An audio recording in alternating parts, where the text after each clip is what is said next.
murazi guhera 1993 demokarasi bayiciye umutwe. Inyuma yaho gato yise umugambo SNDD-FDD ari wo wari umuhari ico gihe wacivuka. Hanyuma jewe nkuma mu bandi baciye baja ku rugamba, naragiye ku rugamba. Hanyuma nza kugira amahirwe yo kumumenya canke kumubona nkuko turiko turavugana mu mpera z'2002 kuko guhera mu 1998 je nakorera ubutumwa bwanje bw'akazi mu gihugu giharanira demokarasi ya Kongo. Kandi burya umutware ntiyihutira kucamenya abatwara bose, ariko abatwarwa bihutira kumenya umutware. Urumva twebwe ico gihe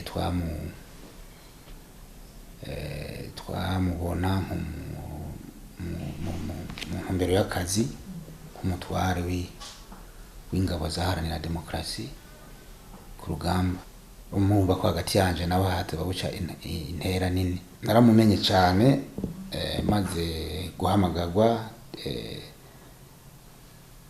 inyuma yishigwaho ry'igisoda gishasha n'igipolisi gishasha n'izindi nzego nshasha mu 2007 mu kwezi kwa kabiri niho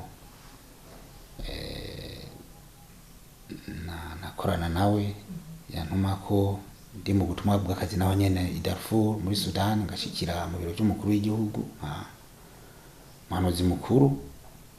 Niho namumenya twatangura gukorana intumbero z'akazi kandi nkazikora nivuyemo. Kandi ico gihe ndibuka ko abitwa basharge de mission twari babiri gusa. Jewe novuga ko je nari nkiri muto nashobora kwirukanga cyane mu gihugu no hanze. Yari umutware mwiza, yari umuntu yaguha igikorwa akiguhaye kanakikwishuza uko bukeye uko bwije. Novuga nti mu France yari wa muntu aja même dans le moindre détail. Iyo yaguhaye igikorwa yahemuka ari uko abonye utanze inyishu, utanze umwimbu w'ivyo yagusavye gukora. Yari umuntu rero akunda ibikorwa. Ndibuka nk'uyu umugambi wo kugwiza amashuri n'amavuriro n'izindi nyubakwa. Murabona iki gitabo c'ivyo yaranguye ingene two turagitunganya. Ni umugambi waje nk'indoto nyene, kuko turavye ico gihe mu 2006 igihugu nta buryo novuga bw'amafaranga budget cagenera cyane ibi bikorwa rusange.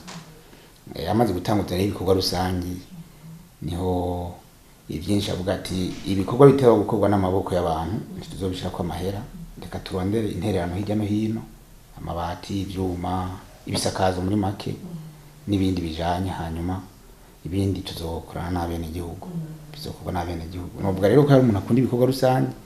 Kandi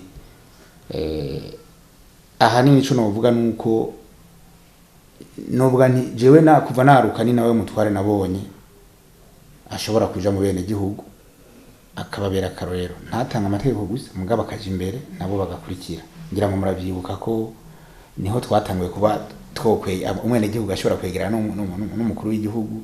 Umukuru w'igihugu agafata isuka canke igipawa, umwene igihugu nawe agafata isuka canke igipawa. Mwambaye kimwe, mwambaye sarubeti, mwambaye impuzu ziciriritse ziciye bugufi, ariko mukaduza ikivi.